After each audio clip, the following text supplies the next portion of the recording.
Përshëndetje gjithëve, takohemi në episodin ton të fundjavës këtu në Albanian Newscast. Dua t'ju falenderoj të gjithëve që na keni ndjekur, keni bërë edhe subscribe, keni dhënë edhe komentet tuaja.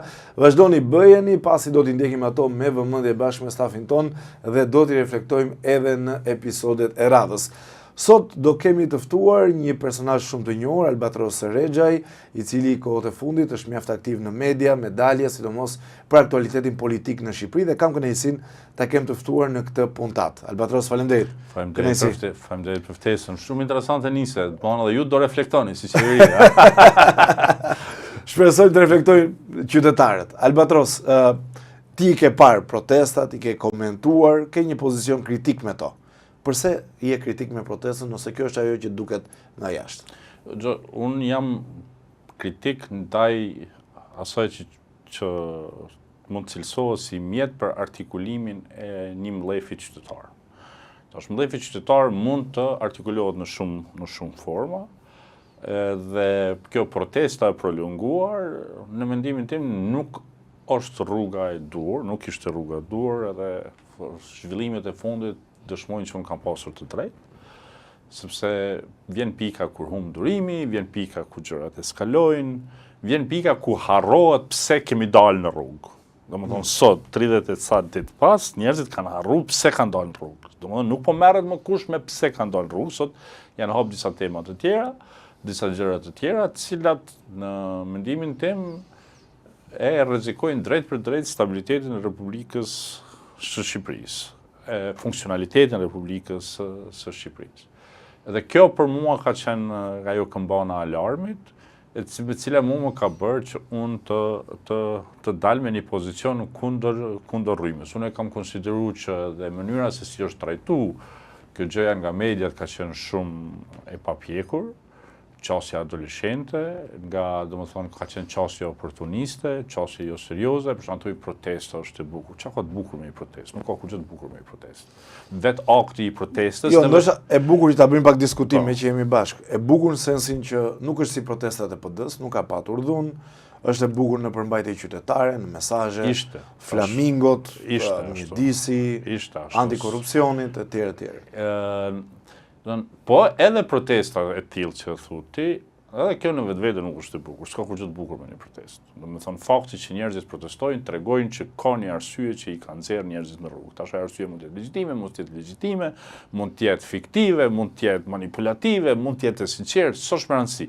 I kanë nxjerrë njerëzit në rrugë. Tash kur dalin njerëzit në rrugë, është momenti i diskutimit çka kjo prodhon, çka na solli këtu, si mund të dalim, edhe njerëzit në komentime sipër e harrun atë interesin kombëtar, interesin shtetëror, sepse gjithë thonë, këta që dolin në rrugë, ne po bëjmë për Shqipërinë, ata që mbronin institucionet, ne po bëjmë për Shqipërinë, media thonin, ne po bëjmë për Shqipërinë, interesi i Shqipërisë aty diku humbi. Tash ti mund të kesh në një shoqëni pika kritike, mund të kesh oscilime, mund të kesh domethënë ngritje, ulje nga më ndryshmet, por stabiliteti i shtetit nuk do të mos sjell kurrë në pikpyetje. Nëse nuk e ke një formulë me anë cilës ti e siguron që çfarëdo tranzicioni që ndodh, është tranzicion stabil në kuptimin përkundër asaj përshtypjes kaotike që tregon, domethënë ka një kalim natyror prej një barësit për shtetit e barësit tjetër, nuk ka rrezikim të funksionalitetit institucioneve, nuk ka rrezikim të imazhit shtetit e tjera, ti atëherë eksperimenti është i suksesshëm. Përndryshe eksperimenti është i suksesshëm për pacientin e vdiq. Edhe mua kjo mua më ka penguar. Tjetra unë e kam parë që në fillim që kësaj proteste në gjën e vet nuk do dalë diçka që ata njerëz që dolin në rrugë e kërkonin, sepse që një protestë, një lëvizje qytetare të krijojë një goditje, domethënë një tronditje të madhe saqë pushteti të tërhiqet, të largohet e tjera, është një element shumë i rëndësishëm. Që në ditët e para të protestës është dashur të dalë një figurë, një sfidues direkt i Ramës, i cili thotë unë jam kryeministri në ardhje. Por lëvizje qytetare, Albatros. Jo, nuk është një lëvizje politike. Ndoshta mund të kthehet. Nuk e dim. Gjitha lëvizjet politike janë në thelb janë qytetare. Edhe janë organizime të qytetarëve.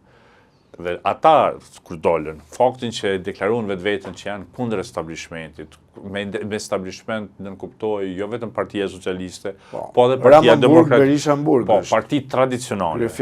Parti tradicionale. Edhe atëherë është dashur të dalë me njëherë një figurë i cili thotë unë jam kryeministri në ardhje, njerëzit t'i përgjigjen atij, ta rrethojnë me trupat e vet, me angazhimin e vet, me energjinë e vet. Kjo nuk ndodhi. Edhe nuk mund të ndodhë kjo mas 6 muaj, si thonë disa, dhe ne kemi bë muhabetet e tilla. Përse? Ajo ose del me njerë ose nuk del fare, sepse është momentum, ajo është momentum, krijohet momentumi, edhe njerëzit i përgjigjen këtij personi, i cili faktikisht është një shprehje e bukur popullore, nxjerr bajrakun. Do thotë unë jam bajraktari, njerëzit i përgjigjen bajraktarit. Kjo tradicionalisht ka qenë që në kohrat antike. Kjo nuk ndodhi, edhe kjo ka kohë, kjo lëvizje ka rshit tash në terrenin e Ramës dhe të Berishës.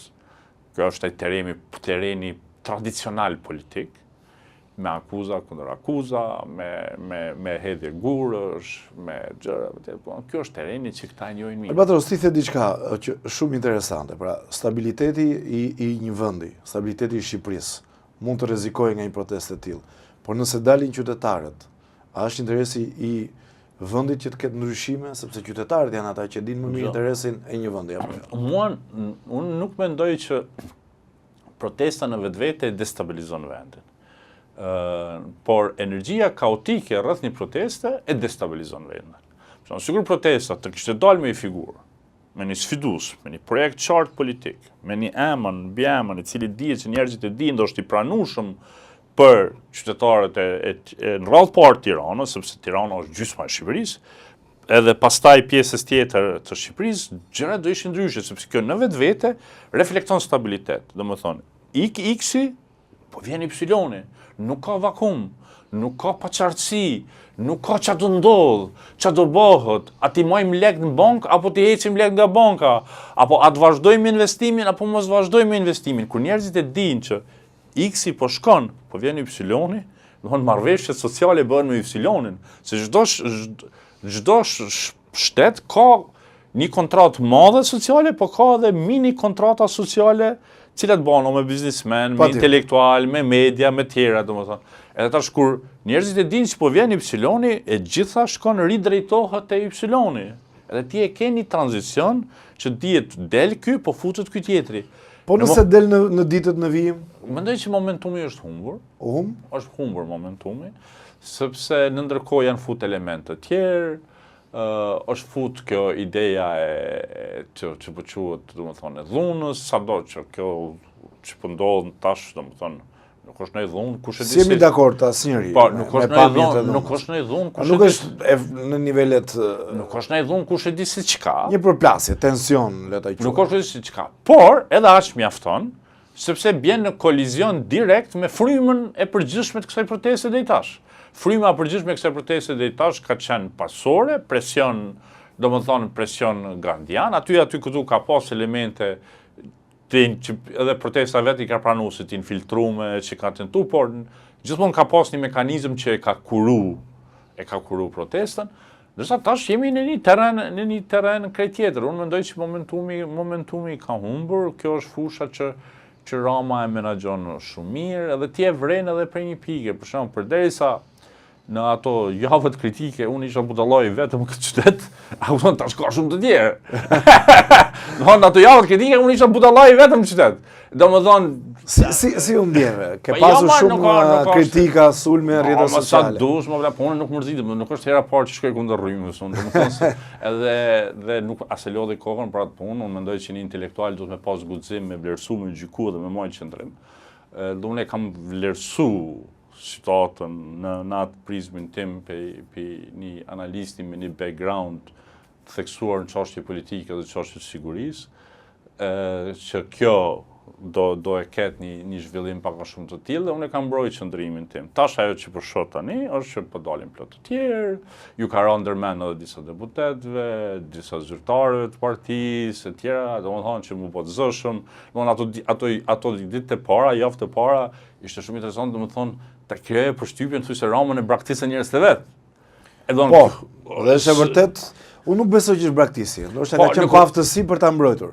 Tash ne mund ta çojmë si dush, por heshtja kështu pa të interpretu, domethënë që ta njerëz Madje edhe takimet që bënte zoti Rama për 35 vjetorin e PS-së u interpretohen si një përgatitje për zgjedhjet e parakohshme. Domethënë sepse ishte ideja në kuluaret e kryeqytetit, thuaj që këta njerëz po kalkulojnë, po shohin çfarë do bëhet. A do ja hedh Rama, a do ja hedh Rama, a do ja bëj, do bëj dhe po presin momentin.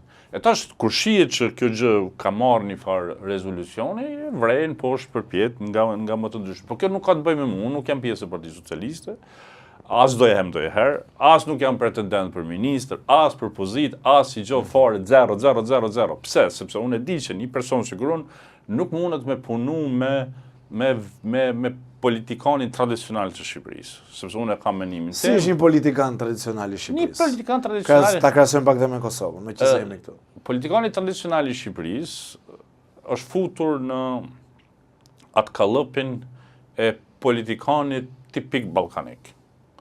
Që sado që mund të jesh intelektual, sado që mund të jesh liberal, sado që mund të jesh i lexuar, fan si teorive më të bukura qytetare në botë, e kupton që në këtë ekosistem politik të jesh liberal, të jesh tolerant, të shihet si dobësi, edhe këtë edhe pjesa më e madhe edhe e përdorin si justifikim për të betonizu pushtetin e vetë, personale. Pastaj këtu i kemi edhe dy elemente. Elementi i parë është njerëzit që vetë ofrohen me atë idenë që unë të kryj punë, edhe unë ky kështu, do më thonë e bëjnë llojin atij spionit brenda llojit. Edhe pastaj kjo kurorzohet me një sistem ku ti ke një kastë të tërë të yes menve. Për unë e tham yes sir, kur unë mendoj që është gjë e dur. Kur nuk është gjë e dur, nuk tham yes sir, me di që toka qilla bëhet bashkë. Nuk tham unë yes sir, në këtë gjë. Nëse unë mendoj për shembull që Edi Rama si diktator është më mirë se sa kaosi që e sjell dikush tjetër, unë i bëj shërbim diktatorit, sepse unë mendoj që është gjëja e dur. Por sepse them që alternativa është kaos.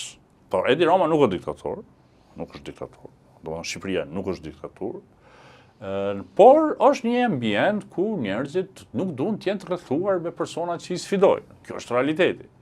Unë mendoj që kjo e rrëzon cilësinë e shoqënisë, sepse nëse ti je i rrethuar me njerëz që thonë vetëm yes sir, ose përpiqen me ta bo qefin, bjen cilësia intelektuale. Kur bjen cilësia intelektuale, pastaj edhe në situata ku s'di dhe kush me thoni fjalë, ke parasysh?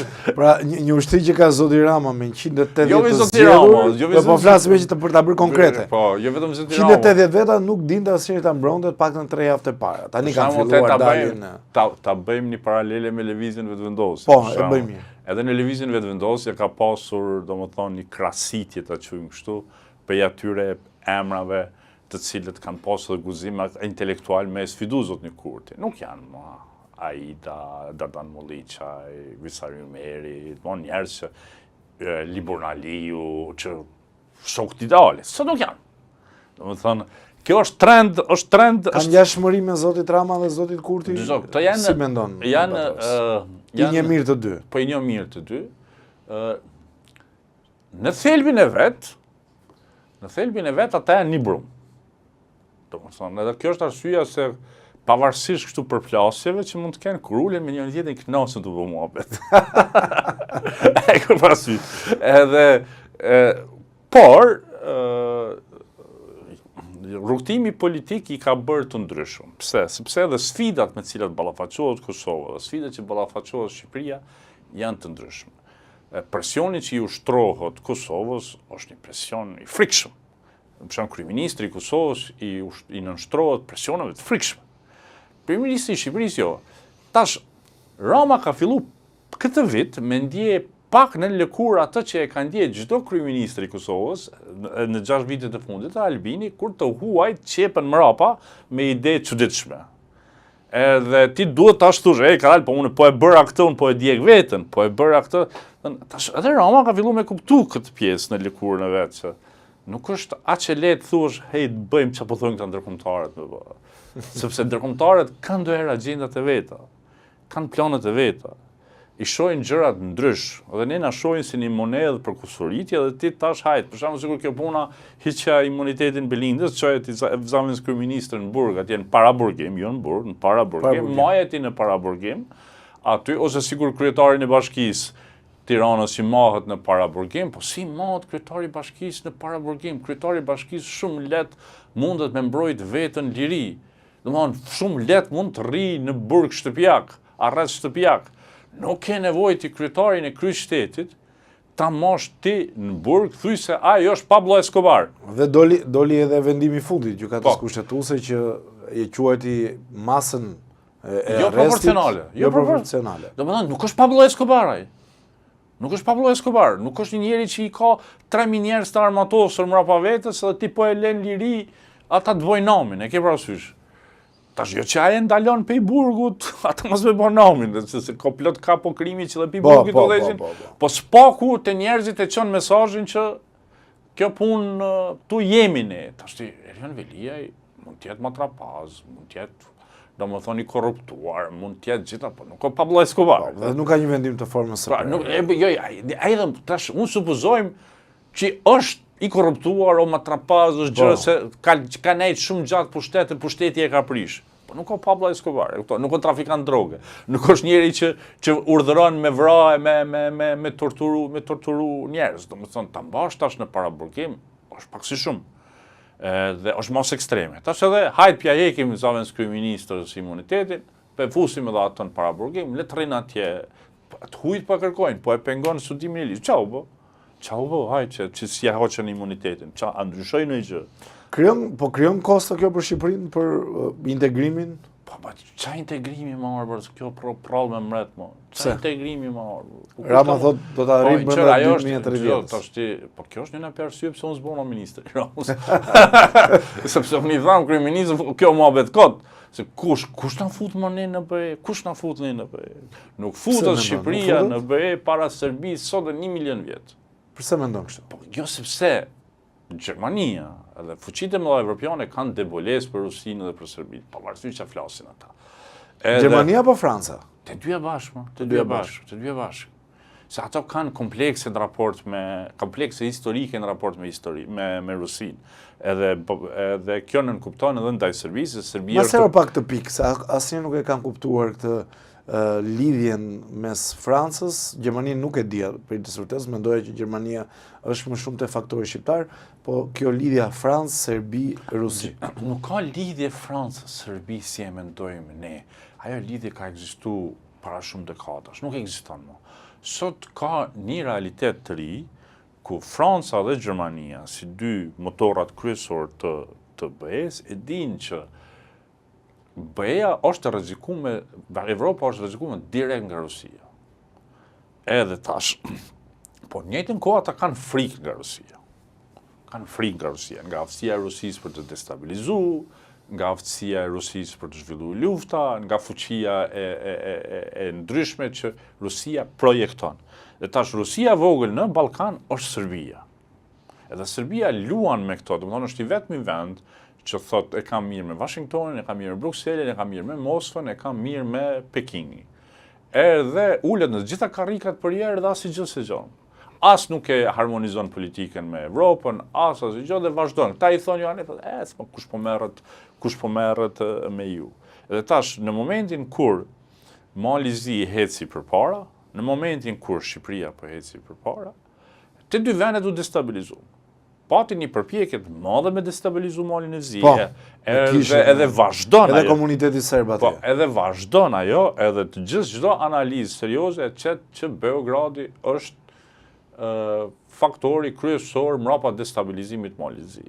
Tash, mbrapa destabilizimit shqiptar free riders në teorinë e këtyre farë komploteve, quhen free riders kur ekziston një mlef real, edhe ti tash ata shohësh në mlefin real, si parazit. Edhe e amplifikon e drejton aty ku të duhet. Domethënë kjo të jep ty mburrojen, thonë, jo nuk jemi ne se këta kanë dalë për diçka legjitime. Po me kalimin e kohës, arsyeja legjitime harrohet dhe kjo kalon në diçka tjetër. Përderisa Në Maltëzi adresa kryesore ishte Serbia, përfshirë disa adresa më të vogla. Në Shqipëri nuk është vetëm Serbia. Serbia ka interes të madh për destabilizimin e Shqipërisë. Kjo lidhet me Kosovën, lidhet me krenarinë e tyre idiote që e kanë, sepse këtu në Shqipëri nuk e dinë që Vučić para një 8 muaj ka thonë, qa është kjo, Malizi dhe Shqipëria para nesh, ku janë ata, s'janë më mirë, kush janë ata, do më thonë, vishë që s'tha, këta janë ca më spytfare, do më thonë, edhe ata bëjnë të pamundurën për ta destabilizu, si Malin e Zi, ashtu edhe... Por në Shqipëri nuk kanë forcë? Jo, kanë forcë, si nuk kanë forcë. Si e kanë forcë? Si nuk kanë forcë. Ose ku? Si nuk kanë forcë, do më thonë. Ata e projektojnë, tash në Shqipëri kemi bashkëdyzimin e disa elementeve. Ti e pate ministrin e jashtëm grek, i cili pasi mori, do më thënë, vizitën e parë në rajon, e bëri vetëm në Beograd, në Bosnje, edhe shkoj edhe në Podgoricë. Në 3 venet ku ka prezencë, do më thënë se dikur rreth 45% e Malizi deklarohen serb. Njerëzit nuk e dinë këtë gjë këtu. Ama deklarohen serb, rreth 45%. Po, ka një komunitet të madh. Po, do të thonë, në 3 venet ku ka dominim të elementit serb. Nuk erdhi në Shqipëri, nuk erdhi në Kosovë, nuk shkoi në Maqedoni, në Shkup. Ishte mesazh ajo punë, do të thonë. Tu patëm një ndërthurje të 2 vërtetarive të grekëve në një anë, serbëve në anën tjetër, pastaj ata shime të tjerë, cilët e kishin, këta 2 e kanë pas primare, Serbia destabilizimin e Shqipërisë, destabilizimi i Shqipërisë ndikon menjëherë negativisht në Kosovë, në pozicionin e Kosovës, kjo është një diskutim që unë kam çdo ditë në Prishtinë, dhe vendimarrësit e kuptojnë rëndësinë e këtij dimensioni, jo të tjerët, por vendimarrësit së paku e kuptojnë. Greqia kishte interesin e, domethënë të uljes, ata që e quajnë ata uljen e tokës Shqipërisë, se Shqipëria ka shku shumë lart dhe faktikisht ç'a mendon Rama ky që është që na flet si na fletet e muhabete tjera. Pastaj patëm edhe këto lëvizje të vogla, jo iranianët në një anë. Në fillim kishte edhe elemente turke, po ajo me kalimin e kohës thash Turqia është e madhe, njerëzit nuk e dinë, Turqia është 80 milion, edhe aty ka rryma të ndryshme. Serbët e kanë një infrastrukturë të frikshme të manipulimit të informacionit. Edhe ata shërbejnë, domethënë, si pararoj e operacionit shumë të sofistikuar që bën ajo që dihet divizioni 5 i FSB-s. Divizioni 5 i FSB-s kështu njihet në literaturën, të themi kështu të popularizuar, që merret me projektimin e interesave ruse në botë. Pra po thuaj që ata po japin ndikim dhe në Shqipëri, përveç në Kosovë, patjetër. Ata është pjesë e operacionit që kanë në krejt rajonin, është Sputnik, është Russia Today, edhe janë pafundësisht shumë mikrostruktura të vogla që janë të atashuara. Është dhe Prada në Shqip që cila publikon vetëm fake news-e, po ta jep dhe një tjetër. Po këta kanë shumë mikro struktura të atashuara, që janë në X, janë në Facebook, edhe që bëjnë qarkullimin e informacionit, tash del një fake news, një diçka, një spin i caktuar, edhe ajo vishë shkon e reciklohet, edhe bas një kohë e fiton statusin e diçkajt të vërtet.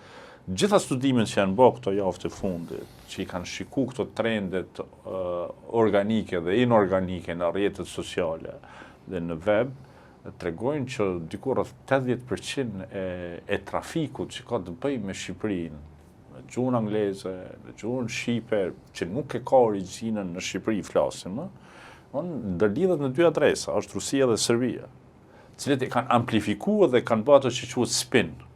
Mi a dhonë një drejtim. Dhe ata kanë arrit qëllimin, i kanë bërë një goditje të madhe Republikës Shqipërisë në imazhin e vet ndërkombëtar, edhe tash për këtë arsye ne jetojmë në 2 realitete. Për shembull, realitetin jemi ne këtu që po e shohim si po zhvillohet protesta dhe realitetin që po e lexojmë në media ndërkombëtare. Thuaj se ti këtu akoma jemi në ditën e parë dhe në ditën e dytë. Don tash ajo që unë kam pasur gjithmonë frikë është mënyra se si kryeministri Rama do i përgjigjet këtij presioni, sepse kjo është një lloj shantazhi, gjithmonë bëhet për koncesione të caktuara. Edhe për shembull nëse kryeministri Rama bën koncesione, unë do dali pari kundër ti, e ke parasysh. Jo koncesionin ndaj popullit shqiptar, flash koncesionin ndaj faktorëve të jashtëm. Të tipit faktorin ndërkombëtar, për çfarë e ke Jo, nuk të varë faktorin ndërkombëtar, jam duke fol koncesionin në raport me Greqinë, koncesionin në raport me Rusinë, koncesionin në raport ka raport me Serbinë. Rusia është vije kuqe, kam shumë. Edhe Serbia gjithashtu. Janë, domthonë, se ata nuk kërkojnë gjëra që populli i sheh, ke parasysh janë ajo që quhet micro adjustments në politikë, në gjë. Unë kam përshtypjen që kryeministri Rama nuk e bën ato kurrë. Kjo është leximi im. Asnjë kryeminist do thoshë. Nuk e ka luksin i Shqipërisë. Po ky është, domethënë ky është qëllimi. Pastaj edhe kjo reflekton shumë keq. Po këto janë gjëra që populli as nuk i din, as nuk merret me to, as. Meqense jemi te kjo e popullit, pra kthehemi përsëri te protesta, se bëjmë një udhtim gjeopolitik. Më jep edhe një pyetje, sepse ka dhe teza të tjera. Albin Kurti, po e ushqen protestën me njerëzit e tij apo jo? Zoti Rama tha mercenar nga Kosova, nga Maqedonia e Veriut. Ajo fjala mercenar, më thonë të drejtën, nuk është që më pëlqeu. Por sepse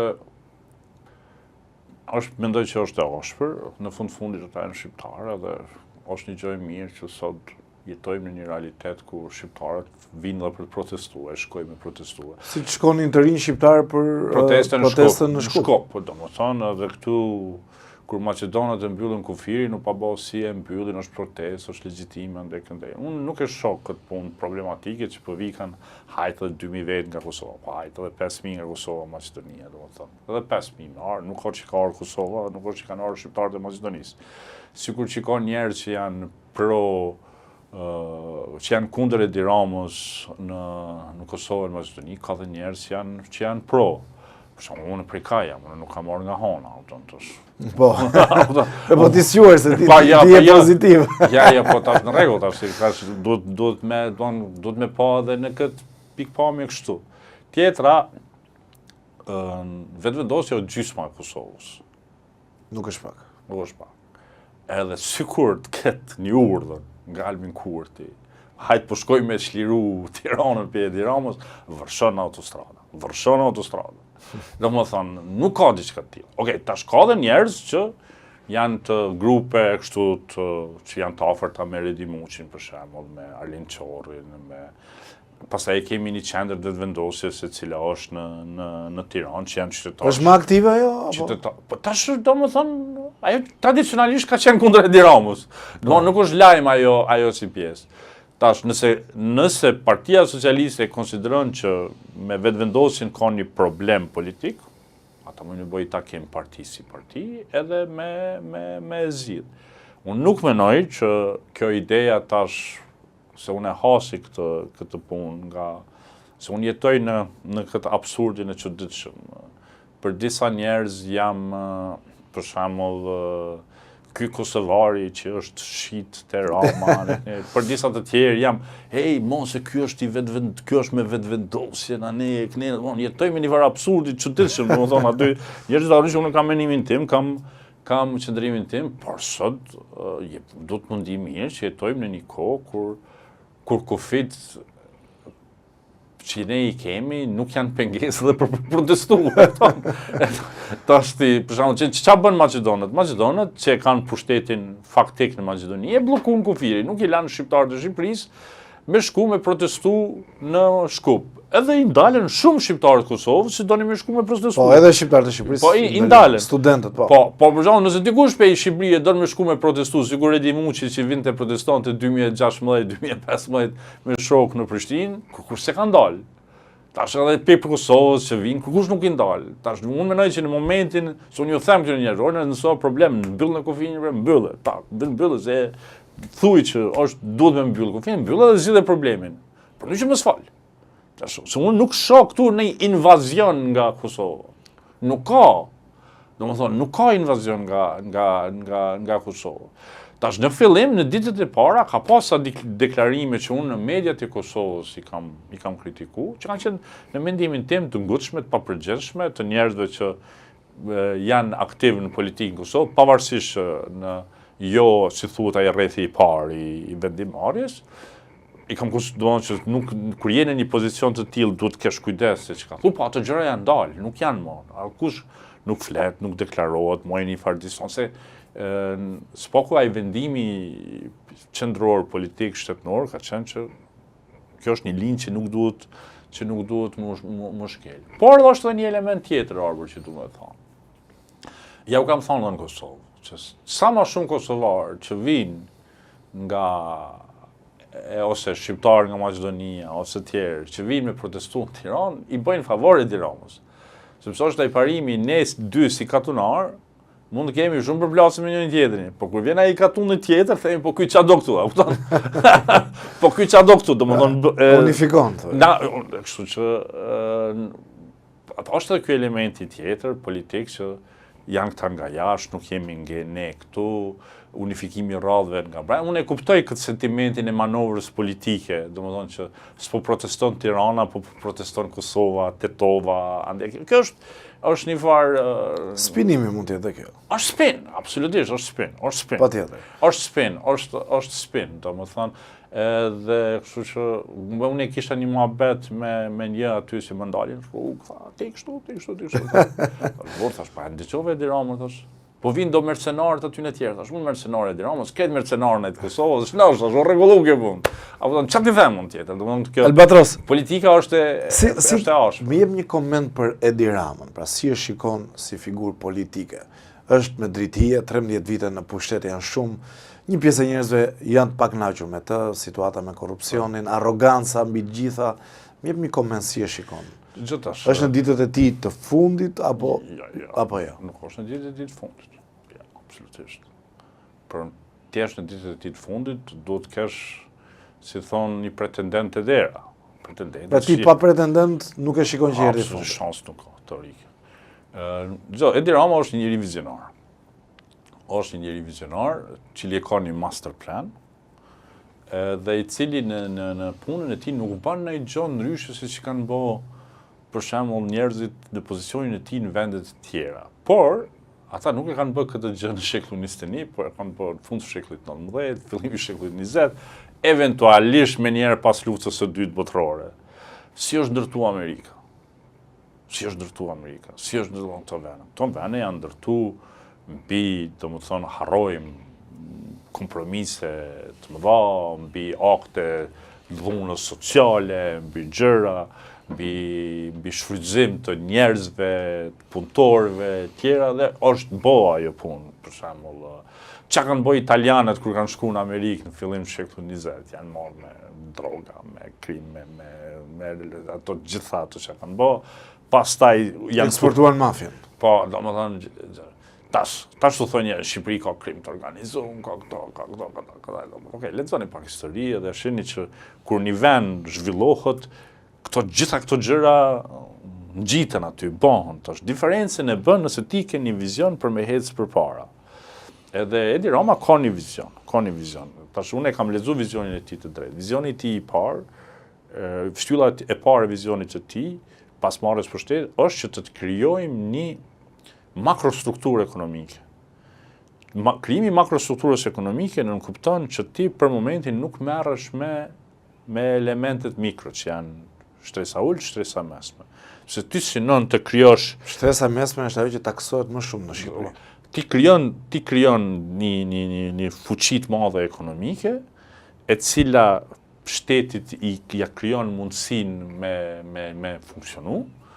Pastaj kalon në fazën tjetër. Kështu janë krijuar gjitha vendet e mëdha.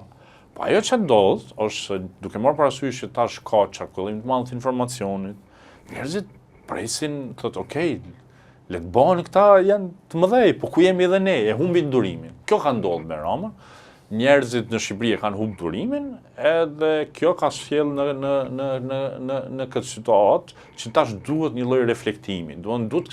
Projekti i Ramës duhet kalojë në fazën tjetër, ku duhet që të mirat materiale të fillojnë të shpërndahen edhe te shtresat e tjera të shoqërisë, që njerëzit në xhepin e vet ta ndjejnë zhvillimin, sepse ne zhvillimin po e shohim. Duhet të jesh budallamas me pa. Kushdo që vjen në Shqipëri, qoftë me 2-3 vjet diferencë, me njerë vren një ndryshim të madh. Por zhvillimin nuk e ndjejmë në xhep. Përkundrazi ndjejmë më të pasur të varfrit më të varfër. E ndjejmë ndonjëherë edhe si presion në xhep. Tash vizioni i Ramës duhet të kalojë në fazën tjetër që zhvillimi të fillojë të projektohet pozitivisht edhe në xhepin e qytetarëve të thjeshtë. Mendoj që kjo është faza e ardhshme natyrore e zhvillimit që duhet kryeministri Rama të vazhdojë ose kushdo që vjen pas tij. Ai ka një master plan. Edhe mendoj që e ka tregu drejt ato të ajo farë kënga me AI që e nxorri, ku thot udhëheqësit nuk shohin sot për nesër, por shohin dekadat. Rama shet dekadat. Por qytetari nuk ka kohë me prit, është edhe kjo tjetra. Tash te pjesa e arrogancës, unë nuk menoj që Rama është fajtori në këtë pikë, se kjo i atashohet atij se është titullar, por qytetarët nuk është që i kanë kontakt me Ramën. Qytetarët bile ju pëlqen stili i Ramës, por kur ballafaqohen me një zyrtar të nivelit ulët në bashki, apo te tatimet, apo diku tjetër, te hipoteka, kudo, dhe tash ai përjeton veten si një mini Ramë.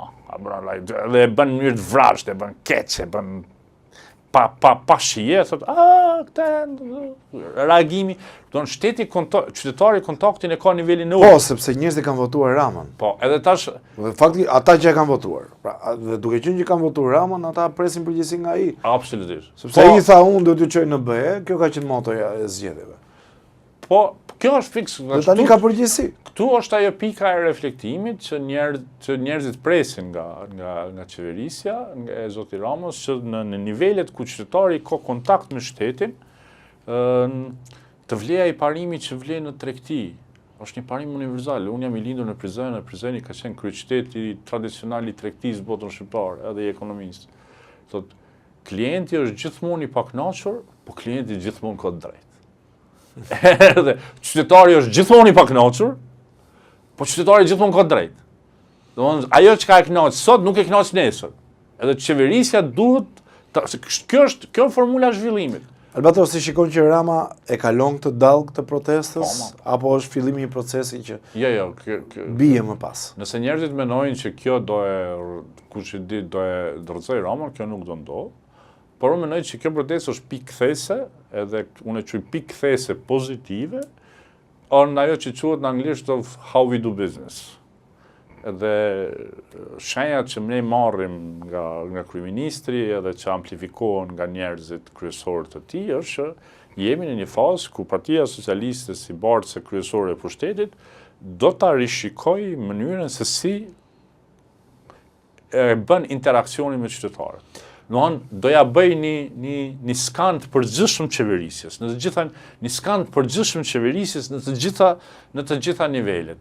Nëse Partia Socialiste arrin që t'ja bëj një skan të përgjithshëm qeverisjes në gjitha nivelet, nuk e sheh qytetarin si pengesë, po e sheh si aset. Domethënë se janë disa njerëz që tash e shohin qytetarin si po s'marrin vesh ta, po ku din këta, po s'knaqen kur këta. Kjo është çështje e gabuar. Kjo e ka prodhuar situatën ku jemi tash. Tash, nëse ky skan bëhet dhe ndryshon në gjithë kjo qasje komplet, që qytetari ndjen që shteti është më komunikativ, është më i butë, është më i drejtë, që nuk është ajo situatë absurde ku ti shkon me nxjerr një letër nga hipoteka, ne kusoj thojmë katastra, po tu i thojnë edhe këtu ka destra. Edhe ligji e parashet që institucioni duhet përgjigjet mena 30 ditësh. Nuk ka aty hapsin. Ligji e thot, mena 30 ditësh institucioni duhet me thonë, bëhet, nuk bëhet, pse nuk bëhet, ose e jotja kthehet sepse nuk e ki dokumentacionin në rregull, duhet kjo. Gjë që nuk ndodh këtu. Tu është në proces. Kjo është kategori absurde, është në proces. Është në proces, a si kuptohet kjo është proces? Blokim. Njeriu t'i bllokohet. Prona, tjetra. Kjo është proces, është domethënë rregulloje procesin që nuk kupton ti duhet të gjesh mënyra tjera edhe rregullohet ajo punë. Në mendimin tim, nëse ti do me luftu korrupsionin sot, korrupsionin që ka kontakt me qytetarin është shumë e thjeshtë. Kërkesat që qytetarët i drejtohen shtetit dhe të cilat e te kalojnë afatin. Edhe është e pa justifikuar, nëse shteti ligji thot 30 ditë, dhe ti e ke një kërkesë qytetare e cila nuk ka marrë përgjigje ditën e 30 dhe është në proces, aso i vjen era korrupsion. Pi kilometrave i vjen era korrupsion. Se ata gjejnë një mënyrë dhe të çojnë një njerëz që tash do zguxojnë edhe me kërku lek haptas, domethënë tash është problem edhe me dhon lek. Është problem se zguxojnë, duhet me 100.000 makinacione me botë që me... që ti me gjetë ato edhe hecë dije që është vërtet aj. Albatros, dua një koment nga ana jote edhe për Partinë Demokratike dhe partitë e reja. Përmendet disa herë lëvizjen bashkë të Redi Muçit dhe të Arlind Qorrit. Ngele shumë të kjo. I shikon si një faktor që do vi në rritje apo jo dhe për Partinë Demokratike dhe nuk e di sa i një partitë e tjera të vogla në Shqipëri, ato parlamentare. Nuk shoh unë, domethënë që këto mund të bëjnë ndryshime në partitë e vogla për arsye mendimin tim shumë konkrete. E para nisi nga partia e Zotni Shehajt, ajo është një nuk e di çfarë më quaj, domethënë një eksperiment, pas përdorin e shprehje. Stil Bexhet Pacolli? Ne pas përdorin e shprehje tjetër, domethënë që ka dalë nga PD-ja, domethënë është një kreaturë biznesore e cila shitet si parti politike. Stil Bexhet Pacolli që po e quhet. S'ka të ardhmë ajo. Ndërsa lëvizja bashk është Shqipëria nuk mund të kthehet në ide marksiste, sado që ato mund të duken atraktive. Ka kaluar. Shqipëria nuk kthehet në ide marksiste. Domethënë unë mendoj që komunizmi në Shqipëri ka qenë aksident, jo zhvillim natyror. Komunizmi në Shqipëri ka qenë aksident social, jo zhvillim natyror. Populli shqiptar nuk është popull në kuptimin tradicional të majt. Ishin rrethana të tilla që Shqipëria thjesht ngeli në atë zonën e ndikimit sovjetik, edhe ne përfundum si Republikë Socialiste. Sikur të ishte diçka tjetër, do bëje si Greqia. Se aty u bë dhe luftë dhe nuk e dhanë në Greqinë, sepse marrëveshja ishte mas me e dhanë. Kështu që Shqipëria nuk kthehet në ide marksiste. Por këtu mund të dalë diçka e tretë. Sepse në Shqipëri gjërat ndodhin të fundit. Komunizmi ra i fundit. E kupton. Dhe tranzicioni po merr fund i fundit. Në krejt e Evropën ke protesta që zgjaten me jave, me muje, domthonë Shqipëri për herë të parë ndodhi që njerëzit me nejt një muj ditë në rrugë. Këto gjona në vende tjera ka ndodhur, s'është lajm ajo pjesë, domethënë, si gjë. Çka edhe këtë studimet e konfirmojnë një gjë që në Shqipëri si e veni i fundit ku ndodh kjo, po rritet numri atyre që e ndin veten të papërfaqësuar për politikës tradicionale. Kjo lëvizje anti-establishment është kudo në vende demokratike, nuk është vetëm te ne. Edhe ky po rritet, që në kupton që fëmijët më nuk votojnë si prindrit. Që në Kosovë kjo ka një 10 vjetë që ndodhë. Tash nuk kemi më në atë situatën ku ti merresh vesh me plakun, edhe plaku ti garanton votat e fisit. Jo. Plaku, ndoshta edhe plakës vetë nuk e ka votën. E ke parasysh. Kjo po ndodh. Dhe kjo është një fenomen që po rritet. Edhe tash këta mund me nxjerrë një lëvizje të re, e cili mund bëhet poli i tretë. Mundet, nuk është të thënë që ndodh, sepse duhet me pas figurë, duhet me pas program. Partinë Demokratike nuk e përmend, si shpjegohet, ose Sali Berisha. Ndërsa tash, përderisa Sali Berisha është gjallë, unë mendoj që Partia Demokratike është në gjendje të quhet kështu të ngrirjes politike. Mos ta quaj koma, nuk është e drejtë ajo, po ngrirje. Domethënë sikur kur e fut mishin në frigorifer, ngrirje të thellë dhe rrin aty. Unë mendoj se përderisa është Sali Berisha, kjo është kështu. Arsyet pse doktori nuk tërhiqet i din vetëm doktori. Në Partinë Demokratike nuk ka njerëz që guxojnë me dalë me sfidu më doktorin. Domethënë ajo është në gjendje të ngrirjes. Derisa o tërhiqet doktori, o unë i uroj jetë gjatë, inshallah edhe 100 vjet të tjera jeton, por nuk ka lëvizje aty, domethënë ajo si parti është asisoj. Elisa Spiropalin e shikon një konkurrente të zotit Rama? Ja. Apo jo, pse? Ja, ka shumë arsye, sepse E para, Elisa Spiropali nuk mundet me mrena një dite me bëhat ka përcimin pej Skënderbeu të kjo tjetër. Është e para. E dyta, të duhet masa kritike mrena Partisë Socialiste. Unë nuk shoh që ka masë kritike. Nuk kanë vota, nuk ka masë kritike. Masë kritike është masa e përkrajës, njerëzve që i përgjigjen person. Sikur, unë nuk shoh, unë diçka të tillë. E treta, Shqipëria vjen i vogël. Secili di punë secili gjë, nuk ka hapësinë aty që ajo të profilizohet si një sfiduese e zotit Rama. Flas për momentin, nuk di çfarë do sjellë ardhmja. Unë nuk parashikon ndryshime me sa po. Unë më tepër këtë e shoh si një lëvizje ku i bëhet presion Ramës që Rama të rishikoj politikat kadrovike brenda PS-s, edhe për faktin që përderisa Rama nuk e përjashton nga partia dhe nga grupi parlamentar, ajo e lexon këtë si një mesazh që unë mund të vazhdoj me presionin, se në një moment të dytë shefi mundet me na thjullë, më na thonë okej, po e fillojmë nga para dhe po bëjmë një farë rishpërndarje të pushtetit brendshëm brenda Partisë Socialiste. Mendoj që ky është qëllimi. Unë kështu e lexoj, domethënë është ajo përplasja Elisa, Belinda, tjera. Po, është edhe. Da marton që një Tiranë flet për atë punë.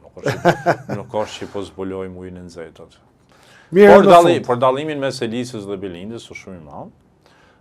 Ka më pushtet zonjë Balluku. Pavarësisht se tani s'është më as. Belinda është punëtore, është po ka patur edhe besimin e zotit Rama më të madh. I ka dhënë disa ministri. Që nuk ka të bëjë me ministri. E ka përdrejtuese qarku. Për shembull se ministriet kanë pasur edhe të tjerë, zaventë kryeministra kanë qenë edhe të tjerë. Ka të bëjë me aftësinë që ti e ke për të kriju raporte me njerëzit. Për shembull unë kush. Por i mungon dimensioni ndërkombëtar që e ka zonja Spiropali. Tash dimensioni ndërkombëtar, çfarë do të thonë ky dimensioni ndërkombëtar? Kryeministër, ministër, diçka të bëjnë shqiptarët, nuk të bëjnë gjermanët. Jo them, ai dimensioni takimit, kontakteve. Belinda dhe as nuk e do atë dimension, kam përshtypjen, ajo është më tepër njëri i terrenit. Ti nga gjërat që dalin në rrjetet sociale është kur e organizon Belinda një tubim, kamera kur shon kështu sheh shumë fytyra të reja, sheh shumë të ri. Për shembull, edhe unë e shoh që kush po punon aty, se nuk të vinë ata sot nuk të vinë kockoti. Kështu që ajo punëtore e madhe në këtë pikë. Normal tash është në një pozicion shumë vështirë. Unë mendoj që ajo që ka ndodhur Belindës ka qenë realisht një gru shteti në miniaturë. Unë nuk po them që nuk ka mbaruar ende. Shtatori duhet akoma dhe më. Dëgjoj tash, unë dikush thotë që e ka bërë spaku, jo se prokurori bën me letrat që i vijnë. Dikush i bën letra, dikush bën dhe në fundit ti ke detyrën zyrtare, sipas detyrës zyrtare, ex officio duhet më marrë me një gjë. Dhe kushdo që i ka përgatit ato letra dhe i ka bërë ato gjëra, ka pas në mendje, domethënë një goditje kirurgjike shumë të saktë. Unë mendoj që krejt kjo që ka ndodhur këto javë të fundit në Shqipëri, fillimin e ka me proces, me letrat që janë bërë kundër Belindës. Aty fillon, sepse me njerë pas marrjes së mandatit të 4 fillon goditja. Domethënë, goditja e parë ishte lëvizja kundër Belindës, edhe pastaj vazhdohet sot e kësaj dite kjo gjë. Ai inxhinieringu kundër Edi Ramës me dy fytyra, një fytyrë ekstreme që e kërkon me rrëzu Edi Ramën, që jo domosdoshmërisht është projekti, edhe fytyra tjetër që kërkon me menaxhu Edi Ramën. Kjo pjesa e menaxhimit mendoj që është operacioni real, domethënë. Ta shikojmë. Jemi ende në fazën fillestare dhe të këtij inxhinierimi, nëse është i tillë gjithmonë. Jo, kjo është me 1 milion firma, kështu që. Jo, gjithsesi, po them që jemi gjithsesi në fazën fillestare. të shikojmë se ndoshta vjeshta mund na japi surpriza të tjera. Albatros, faleminderit shumë, kënaqësi që të kisha. Faleminderit. Ndërkohë me këtë intervistë erdhëm në fund dhe të episodit për fundjavën. Ju falenderoj gjithëve që na ndoqët. Bëni subscribe, jepni komentet tuaja, do t'i shikojmë gjitha me vëmendje dhe patjetër do të reflektojmë. Deri atëherë gjithëve një fundjavë të mbar, ne do të takohemi javën tjetër.